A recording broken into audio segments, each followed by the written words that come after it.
ये वोट का जो अधिकार है ये बाबा साहब अम्बेडकर ने संविधान में इसलिए दिया है कि आप इस वोट की ताकत से अपने आप को मजबूत करो। जो फैसले आज वोट की ताकत से ताकत में आके भारतीय जनता पार्टी के लोग आपसे खिलाफ ले रहे हैं, उन फैसलों को वोट की ताकत से बदला जा सकता है। ये जुल्म जाति तभी तक चलेगी जब तक हम लापरवाह रहेंगे, और जिस दिन हम जिम्मेदार हो गए, जिस दिन हमने हालातों को समझ के फैसले लेने शुरू किए, मैं आपको लिख के देता हूं कि जुल्म जाति भी रुक जाएगी। आज हम जो नौजवान लोग हैं वो इस देश में रोटी रोजगार की व्यवस्था कर लेंगे, लेकिन आने वाली पीढ़ियों का क्या होगा, कभी हमने इसके बारे में सोचा? ये जो बच्चे इतनी बड़ी संख्या में यहां हैं, क्या वो इस देश में आजादी की जिंदगी जी पाएंगे? क्या उनको पढ़ने के लिए अच्छे तालीम के लिए अच्छे स्कूल, अच्छे कॉलेज और समस्या बीमारी होने पर अच्छे इलाज की व्यवस्था हो पाएगी? क्या उनको मुल्क में करने के लिए कारोबार रोजगार की आजादी रहेगी? क्या स्टेट में सरकारी सिस्टम नौकरियां रहेगी? तो जब हम इस बात को समझने का प्रयास करेंगे तो हमें ऐसा एहसास होगा कि शायद 10 साल बाद इस देश में सरकारी सिस्टम ही ना बचे, और जब सरकारी सिस्टम नहीं बचेगा तो जो गरीब लोग हैं वो कहां जाएंगे, उनके लिए क्या व्यवस्था होगी? कभी हमने इस बारे में सोचा? मैं तो बहुत जिम्मेदारी से जुल्म के खिलाफ, नाइंसाफ के खिलाफ लड़ता रहता हूं और ये कोशिश करता हूं कि लोगों को जगाता हूं, क्योंकि कोई अकेला आदमी इस लड़ाई को कामयाब नहीं कर सकता। लेकिन अगर हम मिलजुल जाए और सब लोग मिलकर इस लड़ाई के खिलाफ इनकलाब करें तो शायद ये लड़ाई कामयाब हो सकती है। आज आपने मुझे यहां बुलाया, कई घंटे इंतजार किया। मैं तो आपसे पूछना चाहता हूं, क्या आप इस मुल्क में उस दिन का इंतजार कर रहे हैं जब हम इस अपने मुल्क में 2 दर्जे के नागरिक बन जाएंगे? जब जो धार्मिक आजादी संविधान ने हमें दी, कारोबार करने की, पढ़ने की, तरक्की करने की आजादी दी, जब वो छिन जाएगी तब क्या उसके बाद हम लोग उस दिन का इंतजार हम लोग कर रहे हैं, या उसके बाद हम लोग लड़ेंगे? आज अपने मुल्क में हम लोग क्या सह रहे हैं, ये आप सबसे छिपा हुआ नहीं। हमारा तो ये प्रयास है कि ये लड़ाई कामयाब हो, लेकिन ये लड़ाई बिना एकजुट हुए कामयाब नहीं हो सकती। जब जब आप एकजुट हुए, आप 70-75 साल पहले आपने बाबा साहब अम्बेडकर के रूप में एक ऐसी महान शख्सियत को ताकत देके भेजा जिन्होंने इस देश का संविधान लिख के हम सब लोगों को अपने मुल्क में आजादी से जीने का अवसर प्रदान किया। जिसके बाद दलित, पिछड़े, आदिवासी, मुसलमानों के बच्चे भी डॉक्टर, इंजीनियर, IAS, IPS बने, वकील बने और सियासत में भी उनकी भागीदारी हुई। लेकिन आज का दौर और खतरनाक हो चला। इस दौर में फिर से हमें एकजुट होकर इसके खिलाफ लड़ाई लड़नी पड़ेगी। जुल्म करने वाले से जुल्म सहने वाला ज्यादा दोषी होता है। हमेशा मैंने कोशिश की कि नाइंसाफी जुल्म के खिलाफ हम लोग लड़ें, और जब भी मैं अपने इन दोनों भाइयों से कहूंगा, जो इधर खड़े हैं मेरे दोनों भाई, मैं इनसे कहूंगा कि वो इधर आए, वो यहां सामने आए और आके इन साथियों के सामने बताएं कि आने वाला कल कैसा होगा अगर आप लापरवाह रहे। आपकी इसी लापरवाही से आज हम अपने मुल्क में अपनी बात को कहने के लायक भी नहीं रहे। अच्छे कपड़े पहनने से अच्छा खाने को आजादी नहीं कहते। आजादी ये होती है कि हमारे मुल्क में हैसियत क्या है, क्या हम तरक्की कर पा रहे हैं, क्या हम पे जुल्म होना बंद हो गया, क्या हम अपनी जीवन को अच्छा कर पाए, क्या हमारी हिस्सेदारी मजबूत हो गई है। ये सब चीजें आजादी तय करती है। जानवर भी खाना खाता, कुदरत ने, ऊपर वाले जिसको जिंदगी दी है, वो भी अपना पेट भरता है। क्या सिर्फ पेट भरना आजादी? आजादी है हक हकूक के साथ स्वाभिमान सम्मान के साथ जीना, लेकिन वो आजादी तो छिन गई। उस आजादी को बचाने के लिए जिस तरह से पहले बहुत सारी तरीके चली है, भाई बच्चों को चुप कराओ ना, आप लोग क्या कर रहे पड़े? आप लोग अगर इतनी गैर जिम्मेदार रखोगे तो कैसे बात आगे बढ़ेगी बताओ? फिर आप ये इंतजार देख उम्मीद करते हो कि आपकी जिंदगी बदलाव हो जाएगा। जिन कौमों को बदलाव करना होता है वो कुर्बानी देने का जज्बा पैदा करते हैं, वो संघर्ष का जज्बा पैदा करते हैं। जिन कौमों को बदलाव करना होता है वो नाइंसाफी को देखते समझते अपने लोगों को तैयार करते हैं। बहुत तहरीकें चली जंग आजादी की लड़ाई जीतने के लिए, जिसमें मेरे जिले से भी एक तहरीक चली जिसको रेशमी रुमाल तहरीक कहते हैं।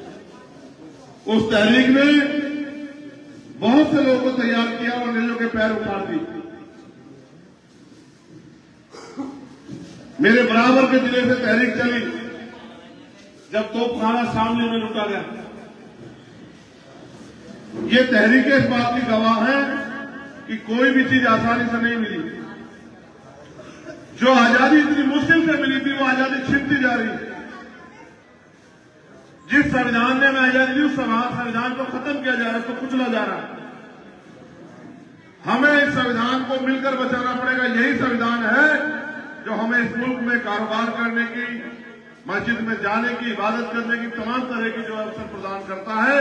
यही वो संविधान है जो हमारी आने वाली पीढ़ियों को इस देश में सुरक्षित रखेगा। यही वो संविधान है जिसने हमें वोट की ताकत दी, जिस ताकत के दम पे हम बड़े से बड़े ताना साहब को जमीन पर पटक सकते हैं और अपने बीच के व्यक्ति को ताकत देकर आगे बढ़ा सकते हैं। इस संविधान को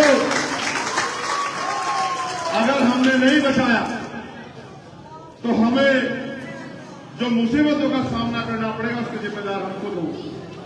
मैंने तो समय समय पे चाहे एनआरसी का मामला हो, सीए का मामला हो, चाहे दिल्ली में सतगुरु रविदास जी महाराज का गुरु घर टूटा, चाहे 2 अप्रैल का मामला, चाहे नासिर जुनैद का मामला हो, तबलीगी जमात का मामला,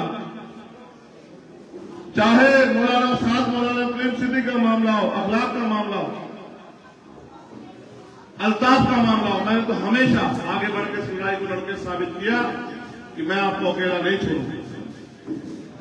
जब आपके उन नेताओं ने जिनको आपको ताकत दी उन्होंने आपसे आके फेर ली और तमाम लोगों ने आरएसएस भाजपा के लोगों ने आपका मजाक उड़ाया, तब मैंने आपके साथ खड़े होकर इस विश्वास को मजबूत किया कि मैं आप खुद को अकेला मत समझूं।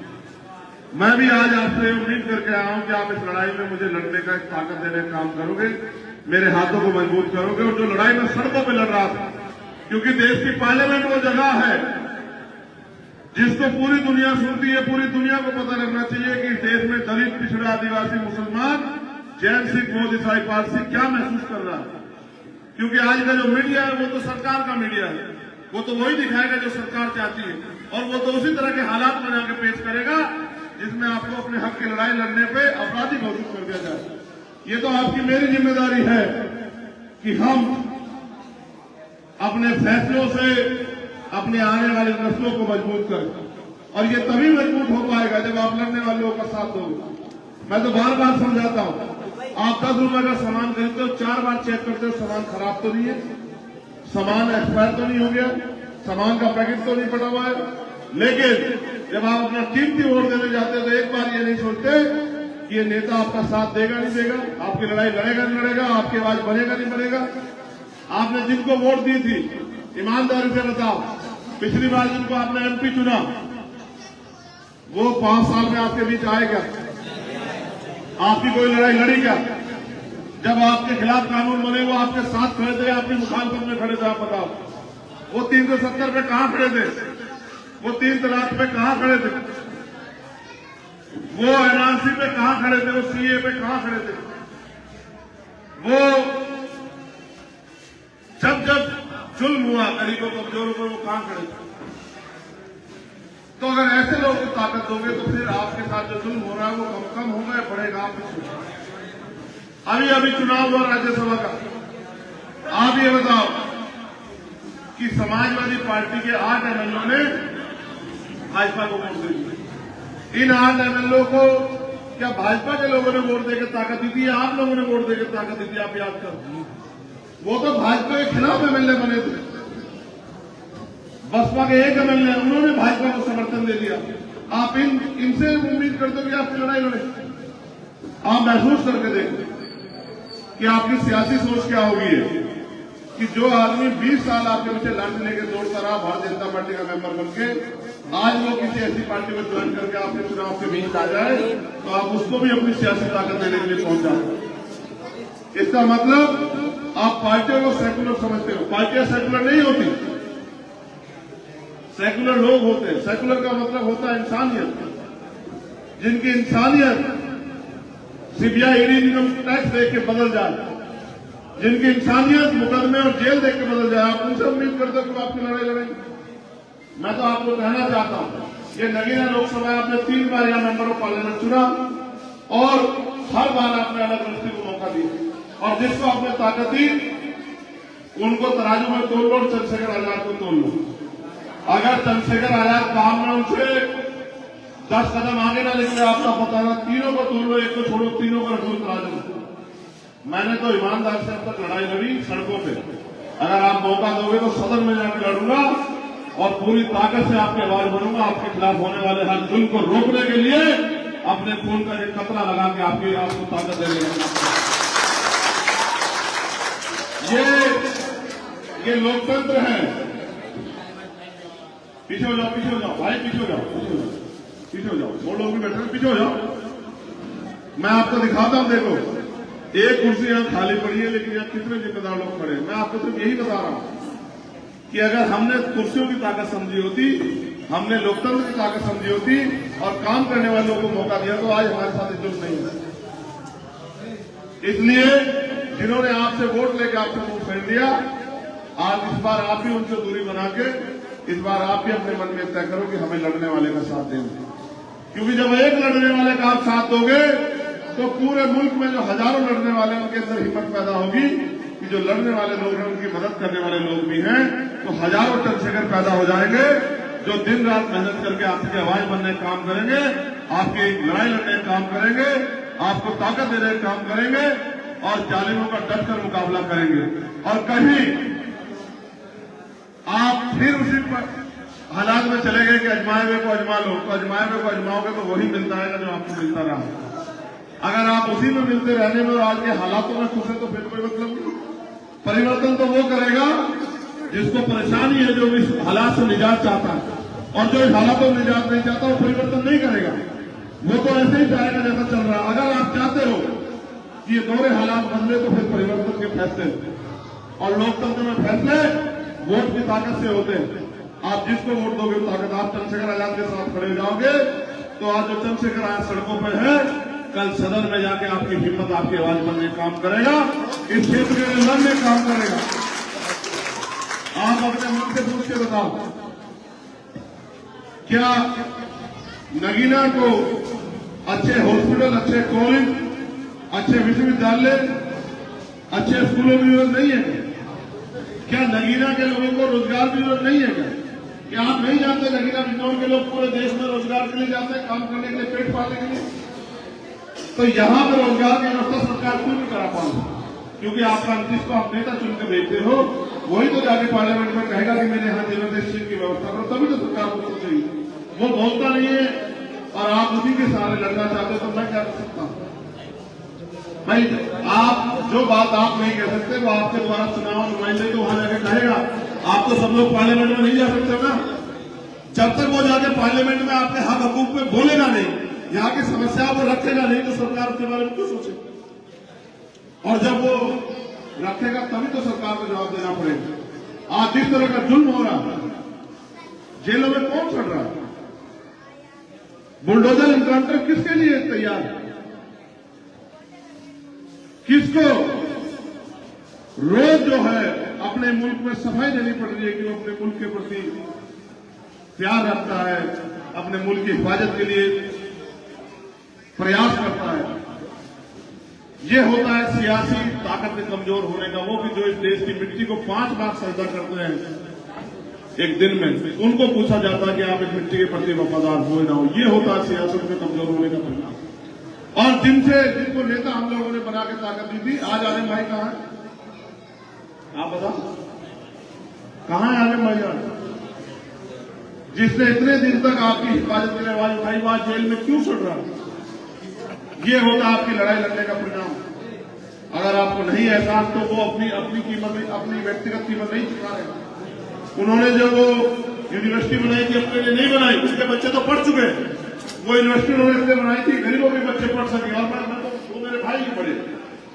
उन्होंने मुझसे बताया कि भाई इसमें मैंने जो काम करते हैं, हमारे गरीब लोग रिक्शा चलाते हैं, ऑटो चलाते हैं, मजदूरी करते हैं, उनके बच्चों के लिए मैंने इतनी कम फीस रखी है कि उनका बच्चा भी पढ़ लिख के डॉक्टर, इंजीनियर, IAS IPS बन सके। आज जो लड़ रहा है, अगर आप उसका साथ नहीं दोगे तो उसको चुन सहना पड़ेगा। मैं तो सह के आया हूं, 16 महीने जेल काट के आया, तिहाड़ काटे 2 बार। और जब और नेता तो CBI इनकम टैक्स से चुप हो जाते हैं। जब मैं उनसे भी क्षमा, फिर मेरे ऊपर गोली चलाई गई। ये तो कुदरत की, मेरे गुरु और संतों महापुरुषों का आशीर्वाद, आप भाइयों का प्यार है, दुआएं हैं मेरी बहनों माओं की कि मैं जिंदा हूं। मैंने कभी सुविधा का रास्ता नहीं चुना। सुविधा का रास्ता चुनता तो आज रात में यहाँ 10 बजे नहीं आपके सामने खड़ा होता। जिन्होंने सुविधा के रास्ते चुने हैं, उन्होंने चुने होंगे मेरा जमीन जिंदा है। मैं तो जब तक खून लड़ता रहूंगा, किसी कमजोर के खिलाफ अगर नाइंसाफी होगी, उसकी आवाज बनने का काम करूंगा, उसकी लड़ाई लड़ने का काम करूंगा, उसके हाथों को मजबूत करने का काम करूंगा, अपनी मां बहनों के आंसू पूछने का काम करूंगा। मैं तो अपना काम जिम्मेदार से कर रहा हूं, क्योंकि मैं राजनीति को समझता हूं, मैं वोट की ताकत को समझता हूं। और मैं ये भी समझता हूं कि माननीय काशीराम साहब कहते थे कि जिनके पास दल नहीं होता उनके पास बल नहीं होता, जिनके पास बल नहीं होता उनकी समस्याओं का हल नहीं होता, जिनके पास नेता नहीं होता उनका कुछ नहीं होता। आप जब तक मजबूत नेता नहीं बनाओगे, तब तक आपकी बात को जिम्मेदार से कोई नहीं रखेगा। और अगर आप नेता बनाने के लिए अपने अंदर ताकत नहीं, अपना मन पक्का नहीं करोगे, ताकत नहीं पैदा करोगे, तो फिर लड़ेगा कौन? आप मुझे बताओ। इसलिए मैं आपसे अपील करूंगा कि ये चुनाव, जिसको मैंने आपको समझाया कि करो बोलो का चुनाव, ये चुनाव जो चुनाव तय करेगा कि मुल्क के हालात कैसे होंगे, उन समय में आपको लड़ने के लिए मजबूत लोगों की जरूरत होगी, जो इस सरकार से आंख मिला के लड़ सके, जो इस सरकार का सामना कर सके, जिनका जमीन गिरवी न रखा हो, जिनको CBI इनकम टैक्स करा ना सकती हो, लेकिन उनको ताकत देने का काम भी आप लोग कर सकते। तो मैं आपका सबका शुक्रिया अदा करूंगा जिन लोगों ने इतना अच्छा प्रोग्राम रखवाया। लेकिन मैं आपसे साथ साथ ये अपील करूंगा कि एक बार आप इस लड़ाई को लड़ने का मौका मुझे दें और आप ये देखें कि चंद्रशेखर आजाद क्या कर सकता है। आपने सबको मौका दिया, बहुत बड़े बड़े नेता आपने पैदा किए, नगीना से बिजनौर से। वो नेता जो MP बने, MLA बने, मंत्री बने, मुख्यमंत्री बने, सेंट्रल मिनिस्टर बने।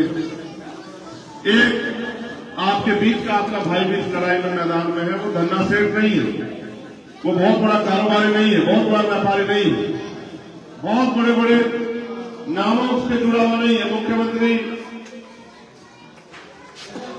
का बेटा नहीं है, मुख्यमंत्री का भतीजा नहीं, लेकिन हाँ वो लड़ने वाला है और मैदान में टिकने वाला है। चंद्रशेखर आजाद ना रुका है, ना झुका है, ना बिका है, ना ही चंद्रशेखर आजाद को खरीद सकता, वो नोट नहीं होना जो चंद्रशेखर आजाद को।